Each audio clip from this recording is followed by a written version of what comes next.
Even if you stripped the rich of everything and handed every person on earth the exact same amount of money within years, the rich would rise again, and most would end up poor once more. This video will give you something most men never receive: a clear path out of the cycle of obedience and into financial sovereignty.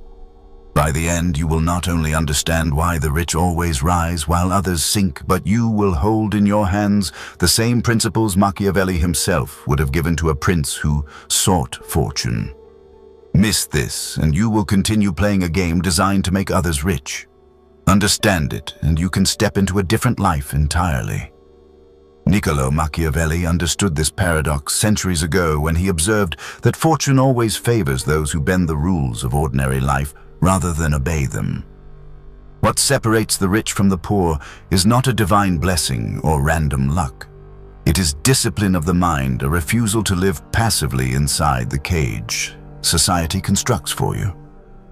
Most men march along a narrow corridor. Work, home, sleep, repeat. They confuse obedience with stability, not realizing that this rhythm quietly erodes their sovereignty and dooms them to poverty. To escape this, you must begin thinking not as a servant of the system, but as its manipulator. Machiavelli wrote in The Prince that men judge generally more by the eye than by the hand, for everyone can see but few can feel. In your daily life, this truth is reflected in the way you accept the plan handed to you: an alarm clock set by your employer, a lunch break allowed by someone else's schedule, a ceiling on your income decided by people richer than you. Without knowing it, your energy is devoted to enriching others. The modern elite, the men whose names you read about in financial journals, do not follow these patterns. They cultivate a different lens, a way of seeing value where others see routine, and they shape systems that funnel wealth toward themselves while the majority remain blind. If you want to join them, you must unlearn the instincts of poverty and adopt new ones that wealth itself responds to. The first principle is simple but often ignored. Money pays attention only to those who pay attention to it. In Florence, merchants who survived plagues and wars were not necessarily the strongest but the most attentive. They knew every coin, every ledger, every expense. Machiavelli warned that a prince who neglects details invites ruin, and the same applies to you. Begin by observing your own flow of money. A coffee bought every morning multiplied across a year becomes a chain holding you down. What seems trivial in the moment grows into a structure that determines your fate. Build a budget not as a boring exercise but as an act of sovereignty. The small sacrifices you make in private become the quiet foundations of your freedom. The second principle is to cultivate your capacity beyond a single role. Men who restrict themselves to one craft are like soldiers who know only how to march. They are useful until the terrain changes, then they are discarded. True wealth favors the versatile.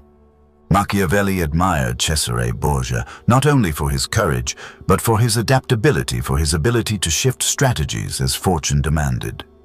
Your mind works the same way. If you stop feeding it, it calcifies and your value declines. Set aside time daily, even if only 30 minutes, to sharpen a new skill, study an unfamiliar field, or practice something that others dismiss as unnecessary.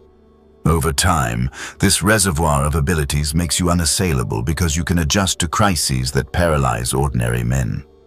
Wealth flows naturally to those who can reinvent themselves in a changing world. But knowledge without action is a shadow. Here lies the third principle: never surrender to delay. Many dream of wealth, yet wait for the perfect timing, the ideal circumstances, or some external permission to begin. Machiavelli observed that fortune is a woman, and it is necessary, if you wish to master her, to conquer her by force. In modern life, this means refusing to postpone. Draft an action plan, not for tomorrow, but for today. Identify what you alone control and move on it immediately. Even small steps accumulate into momentum. Like a snowball rolling down a mountain, the smallest push, if consistent, becomes unstoppable. If you delay, the years vanish, and you awaken to find your strength wasted and your opportunities gone. Begin now, however imperfectly, for hesitation is the true tax that keeps most men poor. The fourth principle is to anchor your pursuit of wealth in joy, not to wait for joy as a reward once wealth arrives. Machiavelli recognized that rulers who despised their duties eventually lost their power, for misery corrodes discipline and breeds mistakes. In your life, the same rule applies.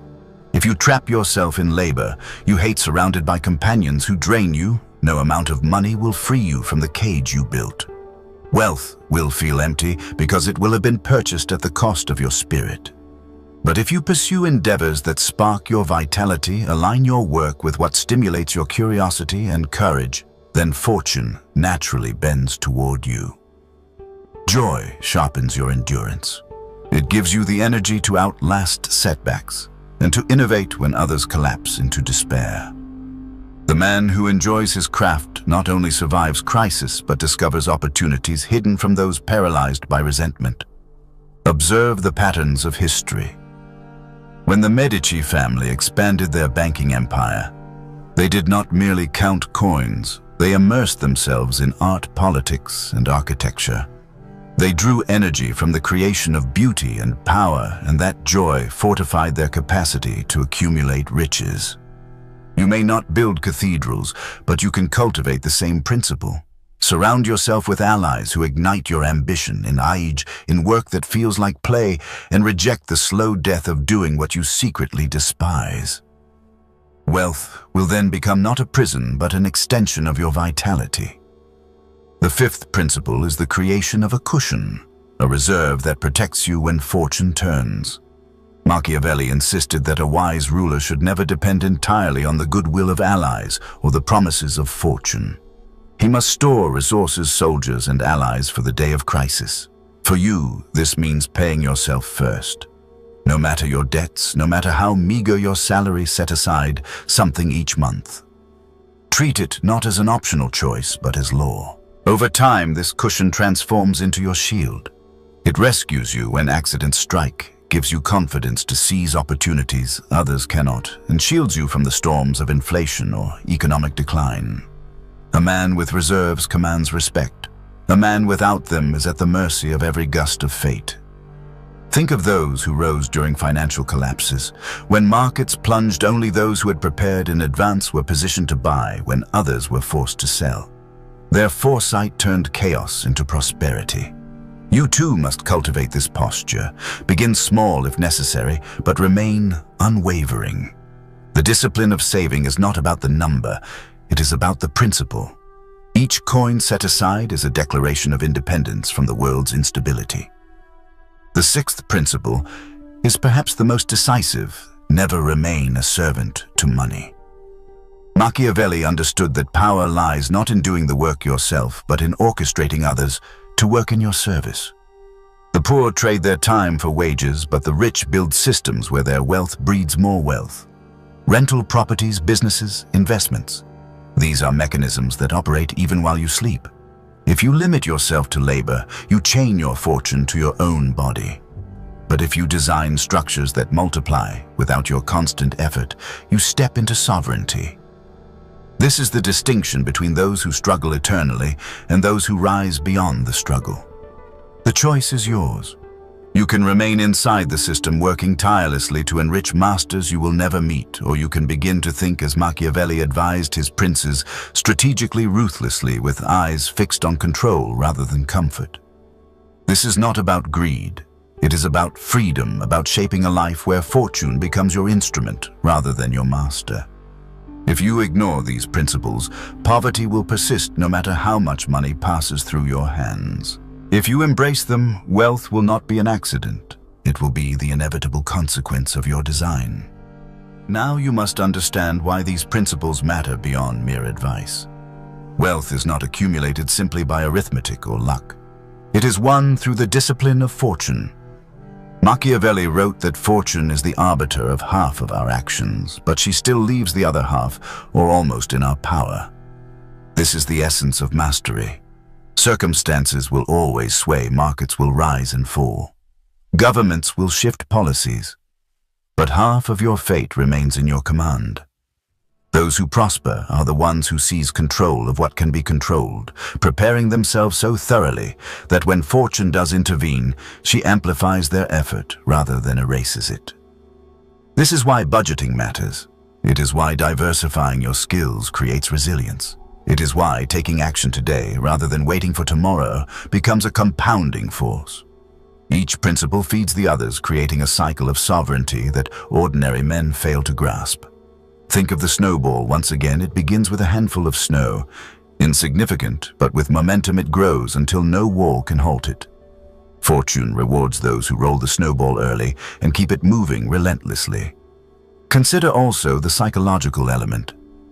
Most people live in quiet obedience, chained not by force, but by habit. They accept routine as normal, wages as inevitable, and mediocrity as destiny. Machiavelli recognized that a ruler who understands the psychology of men can govern them without resistance. You too must recognize that your own psychology, if left unexamined, becomes the very prison that keeps you poor. Your brain tells you to wait, to stay comfortable, to avoid risk. But that same caution left unchecked guarantees stagnation. To become wealthy, you must master not only external resources, but your internal dialogue. Dominate your impulses, rewrite your instincts, and turn hesitation into action. Reflect on the examples of the modern elite. The billionaires who shape industries did not stumble upon riches because they were the most obedient employees. They recognized patterns others ignored. They treated money as a soldier to be deployed, not as a wage to be consumed.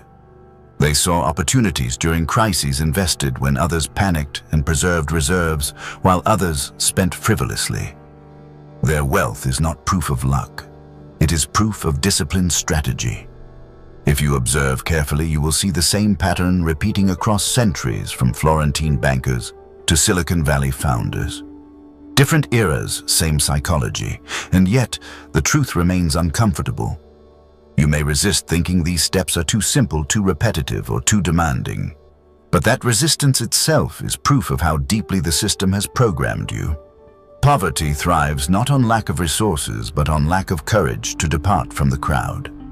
Machiavelli advised that a prince should learn how not to be good, meaning he must resist the illusions of comfort and convention when they lead to weakness. In your case, this means rejecting the easy path of excuses. It means acknowledging that most of your peers will never escape because they lack the will to break their own patterns. If you are to rise above them, you must dare to act differently, even if they mock you at first. Do not expect applause. The path of wealth is often lonely at the start. Friends may question you, family may misunderstand, colleagues may resent your refusal to conform. But remember Machiavelli's insight: the great majority of mankind are satisfied with appearances as though they were realities. They will only respect you once results are visible, once the life you design cannot be denied. Until then, your task is to persist, to build in silence, and to prove through outcomes what words cannot. That is the discipline of fortune, half chance, half design, but entirely yours to command. When you weave these principles together, you begin to see wealth not as a dream, but as a strategy. Poverty is not an accident, it is a program, a rhythm of habits, delays, and blind obedience that keeps men docile. Machiavelli observed that men sooner forget the death of their father than the loss of their patrimony. This means wealth carries a weight far greater than sentiment. It is tied to survival, legacy, and power. If you lose it, you lose authority. If you build it, you shape not only your own fate, but the fate of generations. Understanding this gives your pursuit urgency. You are not merely saving money or building skills, you are creating a shield and a sword that protects you from the instability of the world and grants you command over it. This is why money must be made to work for you. To exchange only time for wages is to accept chains disguised as stability. True sovereignty comes when your wealth multiplies itself. Investments, businesses, and assets are your soldiers. They march day and night, whether you sleep or wake, whether you work or rest. Machiavelli praised rulers who delegated power wisely, who made others fight and labor in their service while they themselves remained secure. Treat your money the same way. Do not clutch it timidly in savings where inflation erodes it. Deploy it strategically into ventures that produce returns, into systems that outlive your daily effort. In this way, you are no longer the laborer, you are the orchestrator. And yet sovereignty demands vigilance. Many who attain a measure of wealth grow reckless, convinced that fortune will always favor them. They indulge excessively, they neglect discipline, and eventually their empire collapses. Remember the pendulum of fortune: for every rise there is a fall. Machiavelli warned that stability is fragile and must be defended with foresight. For you, this means never abandoning the habits that built your foundation. Continue budgeting even as your income grows. Continue learning even as others praise your mastery. Continue preparing even when the sky appears calm. The moment you forget these disciplines is the moment fortune begins to conspire against you. You may wonder whether all of this effort is worth it. Consider the alternative. Imagine remaining in the endless loop of wages and debts, waiting for permission, praying for stability, aging into regret. Contrast that with a life of sovereignty. A life where your time belongs to you, where crises become opportunities, where you can provide not only for yourself, but for those you choose to protect. This is not fantasy. It is the result of deliberate, ruthless adherence to principles that most men are too timid to follow. The very fact that few embrace them is what makes them powerful. Wealth is not meant for the masses. It is meant for the few who dare to claim it. Now the choice stands before you. Continue as you are enriching others while living under ceilings built by their design, or take the first steps toward your own sovereignty. Begin with attention. Know where every coin flows. Expand your mind daily. Refuse delay. Align your work with joy. Protect yourself with a cushion. And above all, make money serve you rather than serving it. Each step may appear small, but together they create a destiny that no system can control. Machiavelli's wisdom was never about cruelty for its own sake. It was about clarity, about stripping illusions away so that power could be seized. Apply this clarity to your life, and you will no longer wonder how to get rich. You will become the very type of man fortune bends toward. If you found value in these principles and wish to continue sharpening your mind for sovereignty, subscribe and join us here. The knowledge shared is crafted to place you ahead of the crowd, to prepare you for the games of power and wealth that most never see. Do not delay, for hesitation is the enemy of fortune. Take this step now and begin walking the sovereign path.